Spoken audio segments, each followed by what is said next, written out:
भगवान शिव की लीलाओं का श्रवण करना, उनके पवित्र नामों का कीर्तन करना, उनके पवित्र चरित्र का चिंतन करना, ये तीन साधन ही वेद में और मुक्ति के बताए गए। अब देखिए, जहां अभी हमने कहा ना कि भगवान नारायण में और भगवान शिव में भेद नहीं है, इसका मतलब है भगवान हरि और भगवान हर, इनके चरित्रों का श्रवण, कीर्तन और मनन यही जीव को संसार चक्र से छुड़ाने वाला है। यही वेदों ने निश्चित किया है। और देखो, मैं अपनी बात तुम्हें बताता हूं। सनत कुमार जी कह रहे हैं कि मैं दूसरे दूसरे साधनों का चिंतन करता हुआ एक बार भ्रमित हो गया। तो वेद तो समुद्र के समान है ना, बहुत ही बातें वेद में लिखी हैं, ये नहीं कि ये ठीक, ये ठीक, ये ठीक। तो सनत कुमार भगवान कहते कि हमारी बुद्धि भी भ्रमित हो गई। एक बार मैं मंदराचल पर्वत पर पहुंच गया और वहां जाकर कठोर तप करने लग गया। उस समय भगवान शिव ने अपने पार्षद नंदिकेश्वर गण को यहां भेजा और समय दयालुर भगवान सर्वसाक्षी गणेश्वर, वो सर्वसाक्षी गणेश्वर भगवान नंदीश्वर हमारे निकट आए और उन्होंने प्रसन्न होकर के स्नेह पूर्वक हमें मुक्ति का साधन बताया कि भगवान शिव के चरित्रों का श्रवण, कीर्तन और मनन यही जीव के मुक्त होने का ऐसा साधन है जिसमें किसी का किसी से किसी प्रकार का कोई विरोध नहीं।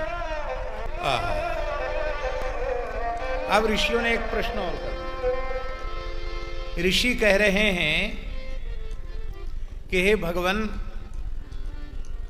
एक बात और बताइए। मान लो कोई व्यक्ति ऐसा है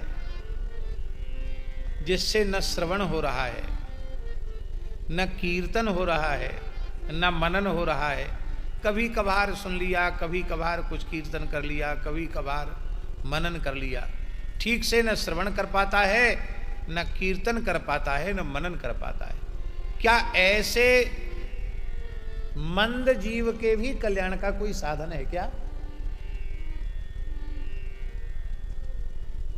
बड़ी ऊंची बात है, बहुत ऊंची बात है।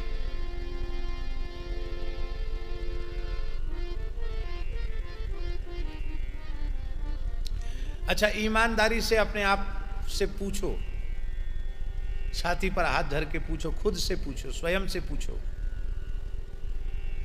जैसा श्रवण बनना चाहिए क्या वैसा श्रवण हम लोगों से बन पा रहा है?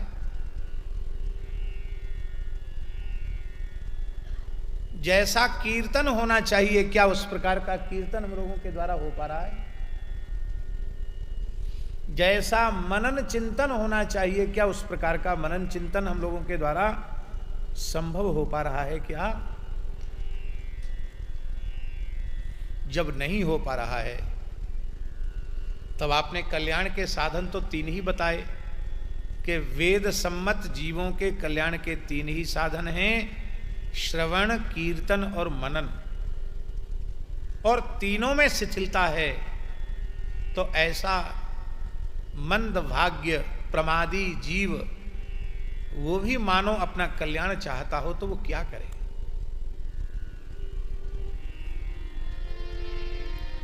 सूत जी कहते हैं उस जीव के, महाराज जी वेंकटेश स्वामी जी क्या बात कह रहे थे याद है कि वेद सम्मत साधन है श्रवण, कीर्तन और मनन। और मान लो तीनों साधन ठीक से न बन पा रहे हों और जीव फिर भी अपना कल्याण चाहता हो तो उसके कल्याण का साधन क्या है? सूत जी कह रहे हैं कोई साधन जिससे न बनता हो वह साधक भी श्रवणादित्रिके शक्तो लिंगम वेरम च शंकरम संस्थाप्य नित्यमभ्यर्च करेत संसार सागरम। बेर और लिंग ये दो स्वरूप हैं शिव जी के। बेर माने होता है प्रतिमा और लिंग। भगवान शिव की प्रतिमा और भगवान शिव का लिंग, इसको बहुत सरल शब्दों में समझें। लिंग शब्द का अर्थ क्या होता है? लिंग शब्द का अर्थ होता है लक्ष्म, चिन्ह, प्रतीक। भगवान शिव के प्रतीक को लिंग कहा गया। लिंग शब्द से अन्यथा अर्थ आप लोग मत लेना।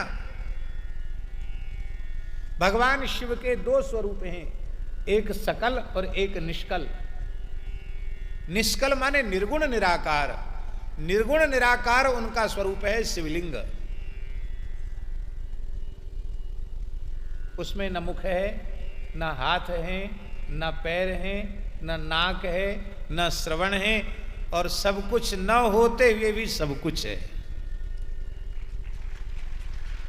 बिनु पद सुने, बिनु पद चले सुने, बिनु काना, कर बिन कर्म करे विधि नाना, वो स्वरूप है शिवलिंग का।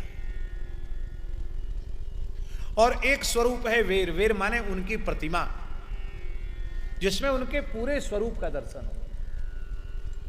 इसलिए संपूर्ण पूजा तब होती है जब लिंग और वीर दोनों एक साथ हों।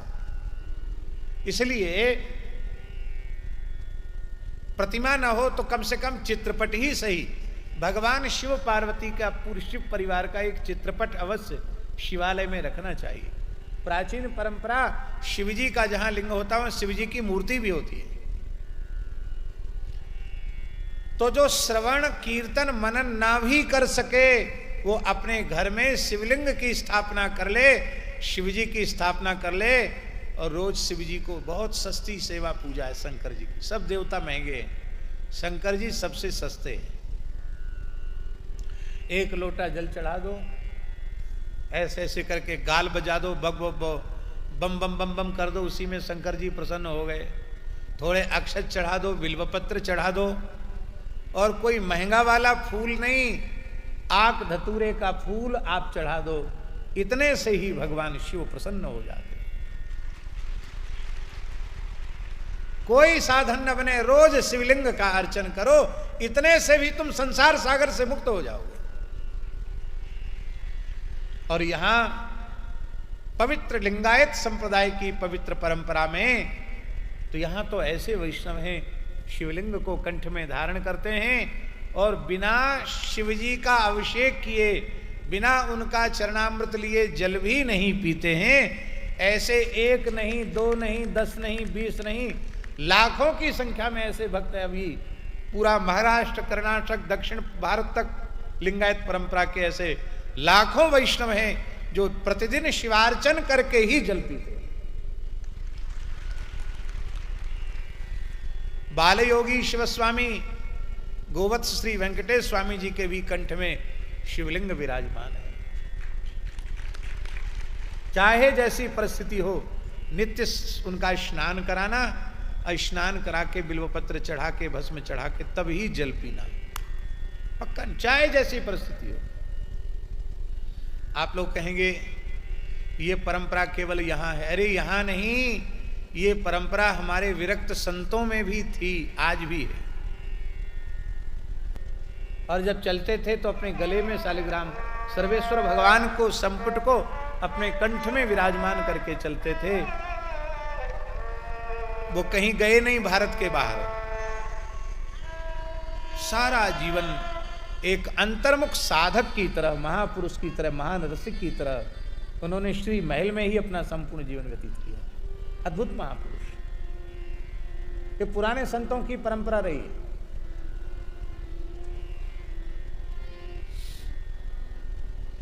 हरिद्वार का कुंभ था, ये कुंभ नहीं,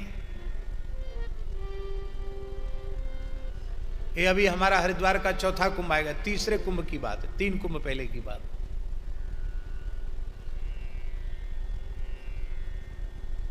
तब डाकोर में ही अपना छत्ता लगता था। तो अपने लाल जी, शालिग्राम जी पहले से कुंभ में चले गए, संत ले गए, और हम खाक चौक में पूजा भी हम ही करते थे, क्योंकि हमारे महाराज जी विलक्षण महापुरुष थे, पहाड़ी बाबा महाराज। कहते थे भाई देखो ऐसा है कि यहाँ रहते हो प्रसाद तो पाओगे, बिना पाए तो रहोगे नहीं, और सेवा नहीं करोगे तो प्रसाद पाने का तुम्हारा कोई अधिकार नहीं, भले ही महंत हो तो क्या हुआ। इसलिए जब तक खाक शौक में रहोगे तब तक ठाकुर जी की संपूर्ण सेवा अपने हाथ से करना।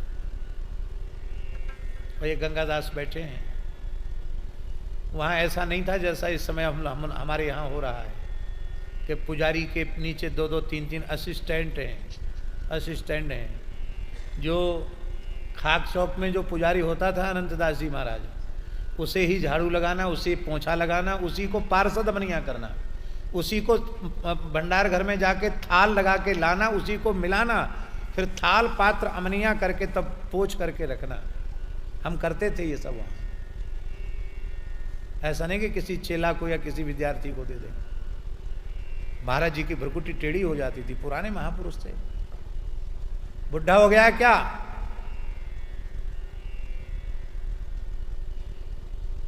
क्या संदेश, क्या महापुरुषों की मर्यादा।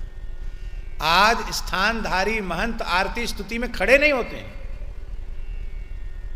अब शरीर में कोई हाली बीमारी है, पड़े बात अलग है, लेकिन स्वस्थ हैं, कोई काम नहीं है, फिर भी पुजारी स्थान में आकर के आरती दे रहा है, उनको आरती स्तुति में खड़े होने की श्रद्धा नहीं, अवकाश नहीं है। महाराज जी कहते थे सब जो भी प्रसाद पाए सबको सेवा करनी चाहिए। स्वयं महाराज जी 1-1.5 छटाक साग लेते थे, रात्रि को 1.5 पाव दूध लेते थे, और गौ सेवा अपने हाथ से करते थे। रसोई में जाते थे महाराज जी, मंदिर में तुलसी चढ़ाने जाते थे।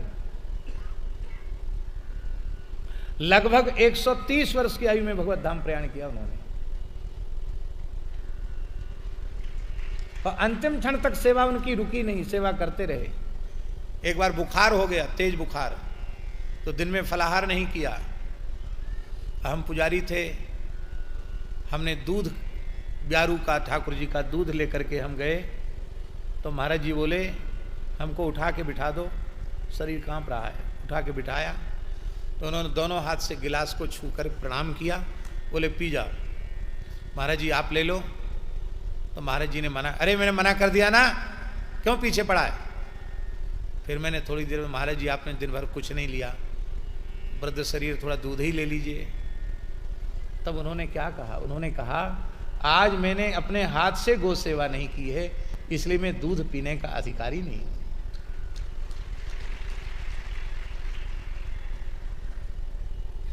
सन 1932 में खाक चौक में वो महंत पद पर विराजमान हुए थे, और सन 2003 तक वो विराजमान रहे। टटिया स्थान वाले बड़े महाराज जी कहते थे उनके जमाने का कोई महंत जिंदा नहीं है। 1932 में महंत बने थे और 2003 तक विराजे। कितना साल हुआ गिनती करो भाई, हम तो गण जानते नहीं।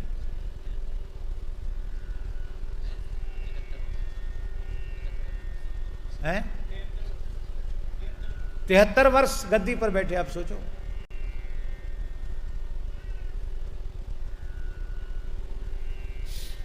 तो हम कुंभ की बात बता रहे थे, तो ठाकुर जी तो हमारे चले गए। अब हरिद्वार कुंभ में रामनवमी भी आ जाती है, तो महाराज जी बोले तो ठाकुर जी तो गए, तुम रामनवमी करके जाना, क्योंकि पुजारी हो, मुख्य उत्सव है रामनवमी का। तो रामनवमी करके शाम को बस से टिकट, कार वार कहाँ थी कि कार में बैठ के जाते, रोडवेज की बस में बैठ के गए। भगवान की शयन हो गई। बोले क्यों, तैयार? हाँ महाराज जी तैयार। ठीक है, कमंडल ले लिया, सब आसन वासन ले लिया। बोले ठाकुर जी कहाँ हैं? महाराज जी बोले। तो हमने कहा महाराज जी, ठाकुर जी तो पहले चले गए कुंभ में, लाल जी चले गए, सालिग्राम जी चले गए, पहले चले गए। बक बक करता है, अरे हम पूछ रहे हैं उत्तर दे, ठाकुर जी कहाँ हैं? हमने कहा ठाकुर जी चले गए। तब बोले तुम्हें ज्ञान नहीं है, पुराने संत बिना ठाकुर जी के यात्रा नहीं करते। और तुरंत हाथ पैर धो के मंदिर में गए। अभी मंदिर पूरा बंद नहीं हुआ था, पर्दा आया था, शयन उठाया, महाराज जी भीतर गए। मूल पुरुष पहाड़ी बाबा के सेव्य नरसिंह सालिग्राम जी एक मलमल के कपड़े में तुलसी के सहित लपेट के मेरे गले में बांध दिया। बोले अब जाओ। वो नरसिंह भगवान आज भी हमारी सेवा में विराजमान है, जो महाराज जी ने अपने हाथ से गले में बांधे थे।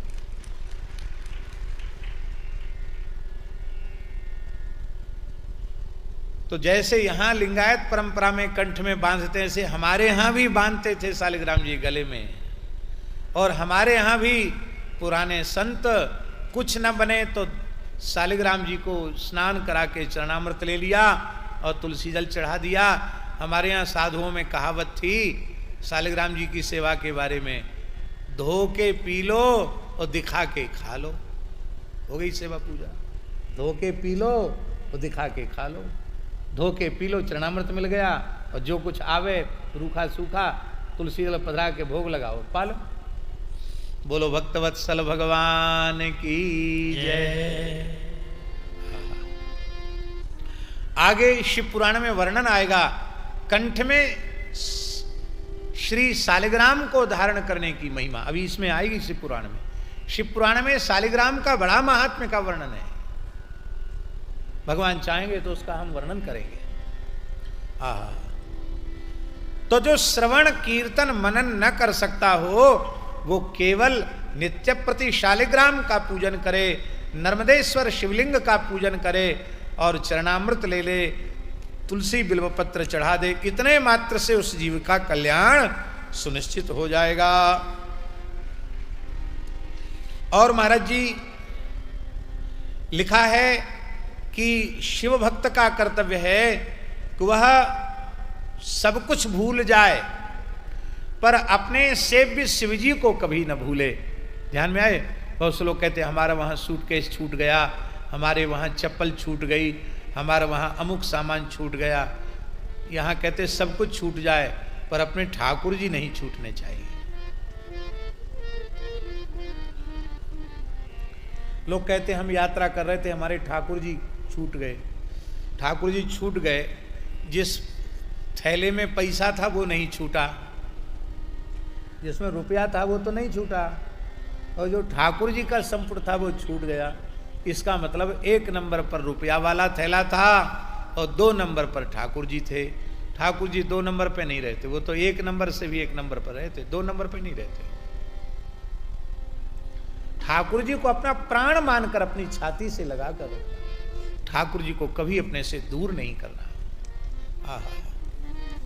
बोलो भक्तवत्सल भगवान की जय। तो अपने साथ रखने के लिए इतना बड़ा शिवलिंग रखना चाहिए, लिखा अंगुष्ठ प्रमाण, इतना बड़ा, ज्यादा बड़ा नहीं।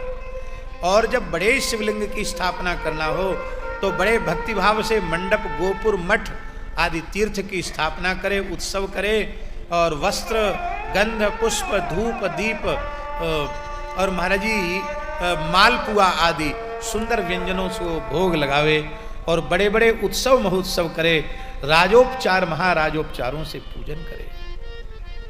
ऋषियों ने पूछा कि महाराज शंकर जी का पूजन शिवलिंग में क्यों होता है और वेर और लिंग दोनों में पूजन शिव जी का क्यों होता है? देवताओं का पूजन तो केवल उनकी प्रतिमा में होता है, मूर्ति में होता है।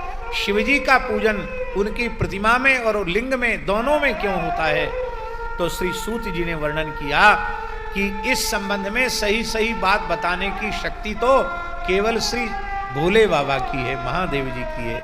सही बात तो वही बताएंगे, पर हमने अपने गुरुदेव व्यास जी की वाणी से सुना है कि भगवान शिव सगुण भी हैं और भगवान शिव निर्गुण भी हैं। सगुण उनकी मूर्ति है और निर्गुण उनका लिंग है। इसलिए सगुण निर्गुण दोनों स्वरूप होने के कारण भगवान शिव की पूजा मूर्ति में और लिंग में दोनों में होती है। बोलो शंकर भगवान की जय।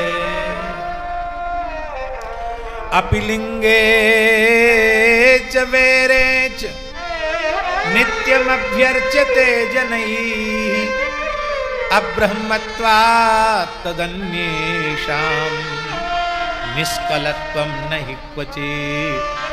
भगवान हरिहर को छोड़कर और कहीं निष्कलता नहीं है। बहुत ध्यान से सुने स्वामी जी, जैसे शिवजी में है ऐसे ही भगवान में है। भगवान के भी 2 रूप हैं, एक सकल और एक निष्कल। महाराज जी दो रूप भगवान रामकृष्ण नारायण के भी दो रूप हैं, एक सकल और दूसरा निष्कल। सकल रूप है उनका विग्रह और निष्कल रूप है शालिग्राम।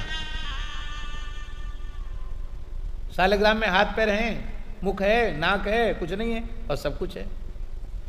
तो भगवान का निर्गुण स्वरूप शालिग्राम और सगुण स्वरूप भगवान की प्रतिमा।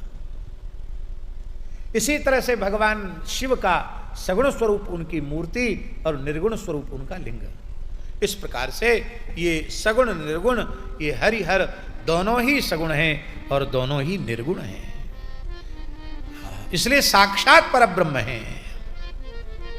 बोलो भक्तवत्सल भगवान की जय।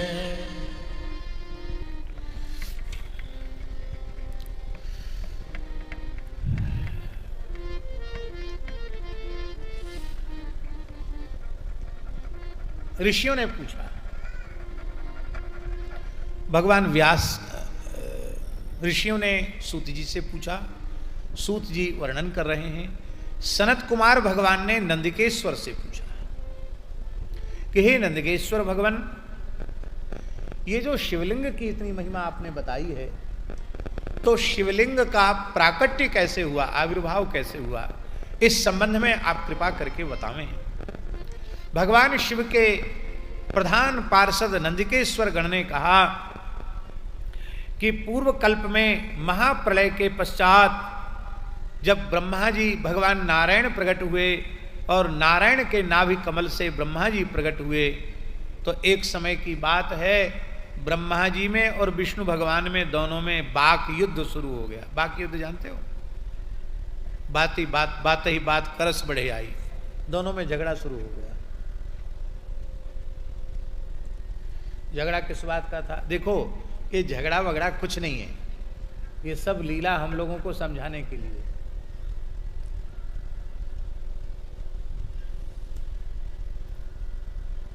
ज्यादा बात नहीं करना चाहिए, इसे सुन लो, बहुत ज्यादा बातचीत नहीं करना चाहिए। बहुत ज्यादा बोलने वालों का झगड़ा प्रायः हो जाता है। आप भले ही अच्छी बात बोलते हैं ज्यादा, लेकिन कोई ना कोई आपको झिड़क देगा। अब वो माला फेर आप बोलते चले जा रहे हैं, तो उसको गुस्सा आएगा कि नहीं आएगा?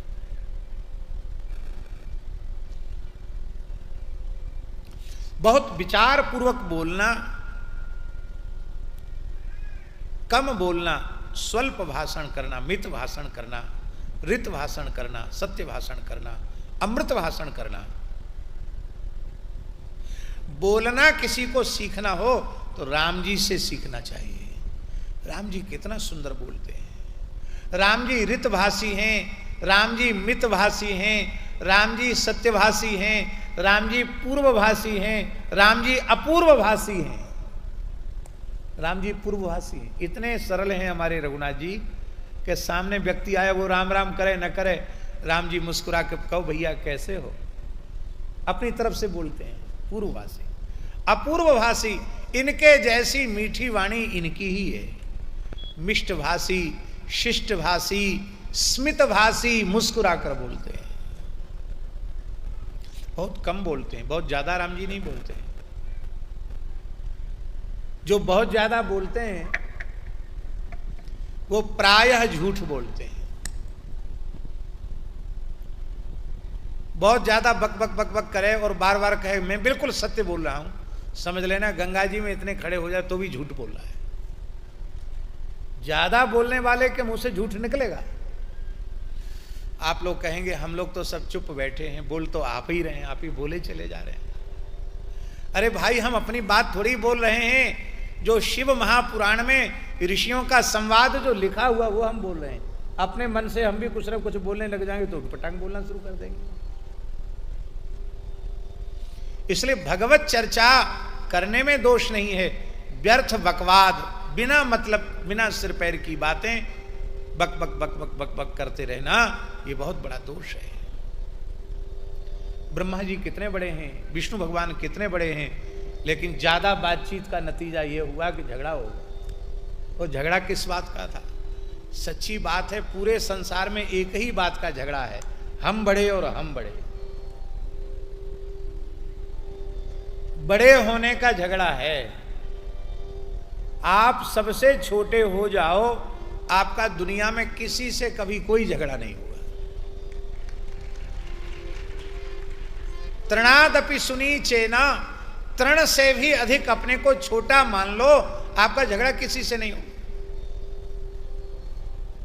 तृण के समान छोटा नहीं, तृणादपि, तिनके से भी ज्यादा। तो तृणात अपि का अर्थ क्या है? तिनका सबसे छोटा होता है, लेकिन पवन के वेग से उड़कर वह तिनका आंख में पड़ जाए तो आंख फोड़ सकता है, आंख को घायल कर सकता है। तिनका भले ही वायु का संग पाकर के आंख में पड़कर किसी को पीड़ा पहुंचा दे, पर साधक के द्वारा संसार के किसी भी प्राणी को पीड़ा नहीं पहुंचनी चाहिए। इतना छोटा हो जाए, अपने द्वारा किसी को कष्ट न पहुंचे, स्वयं कष्ट सहले पर किसी को कष्ट न दे, तो पूरा जीवन बिना झगड़े के व्यतीत हो जाएगा। आपने अपने को कुछ मान रखा है, मैं अमुक हूं, मैं तमुक हूं, मैं इतने ऊंचे पद पर बैठा हुआ हूं, तो फिर झगड़ा कभी मिटने वाला, झगड़ा रहेगा। एक महात्मा हमको जयपुर में मिले, कई साल पुरानी बात है। वहां सी स्कीम में कथा थी, लोकेश जी के घर में रुके थे। एक महात्मा मिले तो दंडोत करने लगे। तो मैंने कहा, महाराज जी, हम तो त्याग में, वैराग्य में, आयु में आपसे बहुत छोटे हैं। आप इतने बड़े महात्मा होकर दंडवत करते हैं, आपकी उम्र कितनी है? आप तो बहुत बड़े हैं आयु से। अरे दंडवत भी लंबी, तो इतनी लंबी दंडवत क्यों कर रहे हैं? तो उन्होंने उत्तर दिया कि महाराज जी, हम नए मुड़िया नहीं हैं, हम तो पुराने साधु हैं, बचपन के साधु हैं। आचार्यों का आदर हम लोग नहीं करेंगे तो दूसरा कौन करेगा? आप एक द्वारे के आचार्य हैं और हमारे संप्रदाय के एक विशिष्ट विद्वान हैं, तो हम आपको दंडवत कर रहे हैं, उसमें क्या है? हमने कहा, नहीं महाराज जी, आप तो बहुत बड़े हैं। तो वो हंसने लगे, बोले, महाराज हमको बड़ा मत बनाओ। क्यों? बोले, बहुत कष्ट सहना पड़ता बड़ा बनने में। तो हमने कहा, कैसे? बोले, अरे आप फिर भी नहीं समझ रहे हो। बड़ा, पहले उर्द की दाल को भिजाया जाता है, फिर सिल लोढ़ी पर पीसा जाता है, फिर उसमें नमक मिर्च जाने क्या क्या मसाला मिलाया जाता है, फिर खौलती हुई कढ़ाई के तेल में उसको तला जाता है, और इसके बाद फिर उसको गरम गरम पानी में बोझा जाता है, फिर ऊपर से लाल मिर्चा और दही, ये सब करके तब दही बड़ा बनता है। बड़ा। बोले, हमारी इतनी दुर्दशा क्यों करा रहे हो महाराज? तो बड़ा बनने में इतना सब करने के बाद तब बड़ा बनता है, और जब बड़ा बन के तैयार होता है तो बोले कोई उसको छोड़ता ही नहीं, सब खा जाने के लिए तैयार बैठे रहते हैं। बड़ा होते ही लोग गप कर जाते हैं, खा जाते हैं। तो महाराज हमको बड़ा मत बनाओ, क्योंकि बड़ा बनना बड़ा खतरनाक है। बड़ा बनेंगे तो कोई ना कोई खा जाएगा, इसलिए हमको छोटा ही बना रहने दो। हुआ है कि जिसने कुछ अभद्र दोहनीय छत्रपति शिवाजी के संबंध में कर दी, संभाजी के संबंध में कर दी। और अधिक दुख दुर्भाग्य की बात यह है कि उस राष्ट्रद्रोही व्यक्ति का पक्ष लेने वाले भी इस देश में खड़े हैं, उसकी सहायता करने वाले लोग। पर ऐसे हिंदू वैदिक सनातन धर्म की रक्षा में दृढ़ प्रतिज्ञ, ऐसे भगवत विभूति तुल्य छत्रपति शिवाजी जैसे महान राष्ट्र के नायकों का जो तिरस्कार करता हो, उसे तो मृत्युदंड मिलना चाहिए। कि हमारे यहां कानून की गड़बड़ी है कि राम जी के बारे में कुछ भी बोल दो, देवी देवताओं के बारे में कुछ भी बोल दो, भारत माता के बारे में बोल दो, किसी महापुरुष के बारे में बोल दो, कुछ नहीं होता। होता क्या है, दंड विधान, न्याय विधान केवल छोटों पर लागू होता है, बड़ों पर नहीं। इसी से समाज में विकृतियां उत्पन्न होती हैं। बड़े को दंडित किया जाएगा तो छोटे तो अपने आप सुधर जाएंगे। उनको लगेगा इतने बड़े होकर भी नहीं बच पाए तो हम क्या बचेंगे। इसी को गोस्वामी जी ने मानस में कहा। भगवान शिव का वचन।